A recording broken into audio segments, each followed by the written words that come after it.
Hello, it's Andy. Today we are going to pretend that it is not already 2/3 of the way into July, and I'm going to show you my bullet journal that I set up for this month. As you can see, I set up a few things ahead of time just so I could have a reference. It really helped take a lot of the pressure off of, oh god, I have to do this perfect on the first time. First off, I glued some cards into each week. These are going to be used as my overall weekly to-do list. So these are actually paint chips from a hardware store, and so that's my little tip for you, because they're free, you have all the colors in the world, and after gluing I put a heavy book on top to flatten out the pages as they dried. I'm actually learning Spanish right now, so as you may see, I'm writing things in Spanish.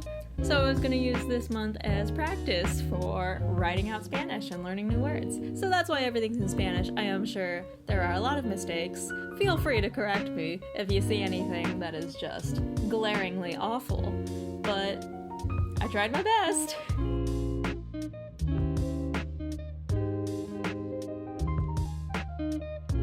For each week, I added a little mini calendar to keep myself on track with the overall month, because you know, the days can get a little jumbled together.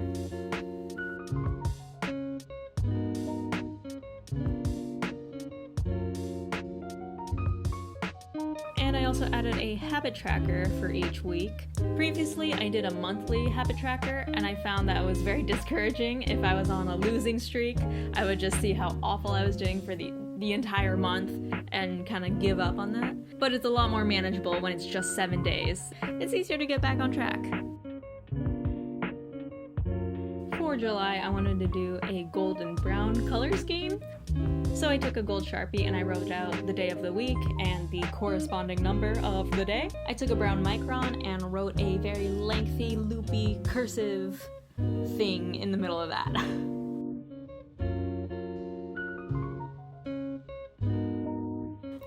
I made a box for each day and I put 3 separate sections inside that box. The first one is 3 daily goals. It's basically the most important things on my to-do list for that day. There's an hourly schedule that I wrote out, so if I have to be anywhere, that gets written out there.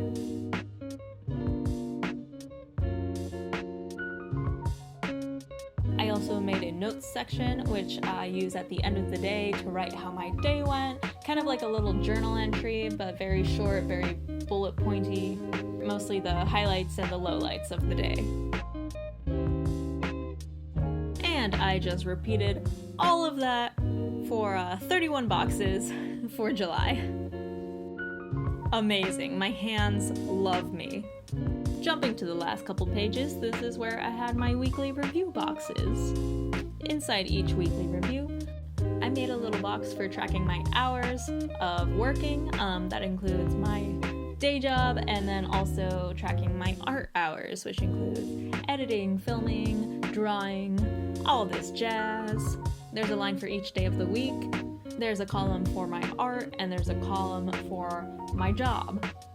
So I basically record how many hours I spent drawing or editing or filming, all of the above, and also how many hours I spent at my job. To the left of my hours, I have a little section for the achievements of the week and my improvements for the week. Basically what went well, what went poorly, and what could be improved.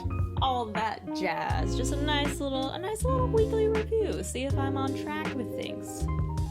And lastly, I have a little section for finances. And this is my basic setup that I had for July. Without further ado, here is the flip through of the entire July finished setup.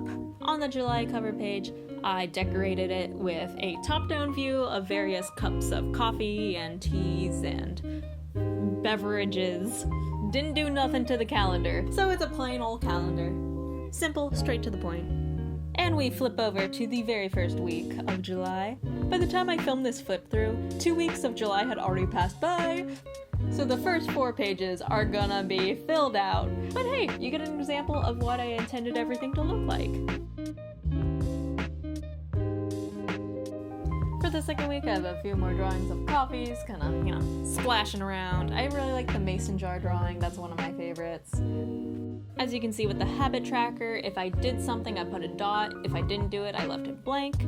Sometimes I put a number in there. For example, with water, I put the number of how many liters I had that day. And on the third week, a couple more stickers that I drew. The fourth page is pretty simple, got a steaming cup of coffee. And for my mini calendar, I actually put that on a paint chip, and that was fun. And lastly is the fifth week. It's technically 4 days, so it only takes up one page. On the right, I started my weekly review boxes, and I had some empty space, so I decided to fill that with some art. The lyrics are from the song Chemicals by Gregory Alan Isakov. I really liked how this drawing turned out, it's probably my favorite. Basically, that is it! Yeah! We got through it! I am very proud of myself for finishing this video before July ended. Thank you very much for watching, I really appreciate it. If you make your own planners, I would definitely like some of your tips and tricks.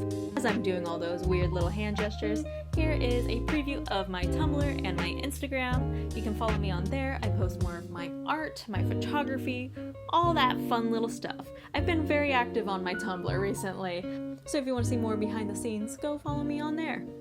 Thank you! See you soon!